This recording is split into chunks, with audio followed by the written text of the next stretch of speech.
Make sure you have a more strategic approach. Don't be reactive to it. Hey friends, today we're going to talk about how to improve and optimize your Facebook ads campaign and overall performance. If you don't know by now, there are so many different changes within the Facebook ads platform, especially since the release of iOS 14.5 on the Apple side. So first one is have fewer ad sets at a campaign level. And the reason why is you're trying to achieve two things by having fewer ad sets. One is you're going to make your budgets work a lot harder. And then the second positive of having fewer ads is you'll help Facebook's machine learning algorithm prospect your ads to more relevant audiences depending on the campaign objective you've set. Second point is two things. One is audience stacking and the second is placement stacking. So supporting point one, rather than having 10 different ad sets for different audience themes or categories you have, make sure you consolidate those different audiences and ad placements into one. So what that does is two things. One, it makes your budgets work harder, and second, makes the algorithm prospect to more relevant audiences depending on the campaign objective you've set. Third one is make sure you switch on campaign budget optimization. Now there's going to be hot debate around this. It might have been a media buyer who is still used to the old way of optimizing Facebook ads campaigns where they would switch off campaign budget optimization and have different assets have very specific daily budgets, and I'm totally against that. It goes against the principles of what Facebook actually recommends, and it goes against the fundamentals of advertising, at least when I'm shooting this video. You essentially want to cast a wider net of traffic, but at the same time, you want the algorithm to do the job for you rather than you. So by switching campaign budget optimization,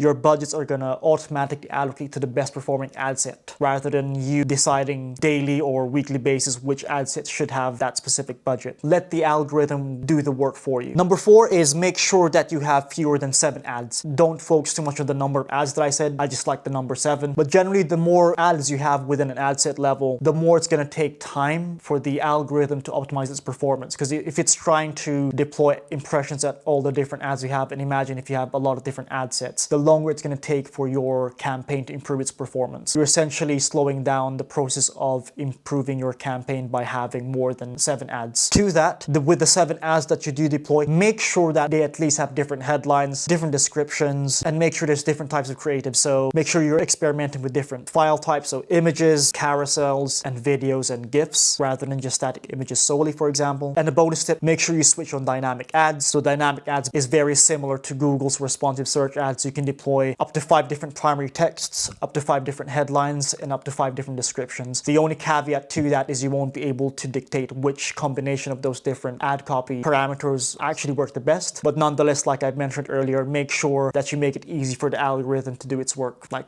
be hands-off with it and let the machine or the AI work for you. Number 5, this is a very interesting tip, is make sure your top of funnel audiences and your middle funnel audiences have different creatives to your retargeting audiences. There's nothing worse than seeing the same exact ad when I'm farther down the funnel, right? It's frustrating as an audience member, and there's gonna be a sense of ad fatigue from my end as a customer. So what you want to do is, I don't mind having your top of funnel or your prospecting audience have a more introductory or welcoming type creative, whereas when you're retargeting those same audiences down the funnel, make sure you have a different creative, a different messaging. Maybe it's more call to action driven, maybe it's a bit more aggressive, maybe there's a promotional or incentivized approach to it, but make sure that your retargeting audiences have a different creative. Number 6 is very important. If you have a couple of different campaigns, make sure that your budget allocation is justified. And we can go a couple of different avenues, but I'll go at very top line level. Make sure that your best performing campaign has the most budget, and make sure there's enough volume there, and make sure that there's no ad fatigue, right? If it's the same creatives you've been using for the past year, I would recommend you update those creatives immediately. And if you're noticing that if the business really wants to focus on being efficient, you would obviously upweight your retargeting campaigns. Whereas if there's a more brand awareness approach for the brand you work with, then make sure you upweight your traffic-based campaigns or your top of funnel campaigns. And the final point is make sure that you don't change things around too much within your Facebook ads campaign. So I see a lot of new Facebook ads media buyers, they change things around every single day or every couple of weeks or every week even. What that does is every time you change something within your campaign or ad set or even ad level, you're restarting Facebook's learning phase and you're slowing down the algorithm's way of optimizing for performance. So if you are going to make any type of change, especially at audience level or placement level, make sure you understand why you're doing it. Just because the client says, oh, we should change this placement, or we should change the budget, or we should change the creatives, make sure you have a more strategic approach. Don't be reactive to it. If you keep changing things around your Facebook, you're going to suffer long term on the performance side. So what's your favorite Facebook ads tips that you've deployed within your own campaigns? I'd love to hear your feedback. Leave them in the comments below. Thank you for watching. Peace and love.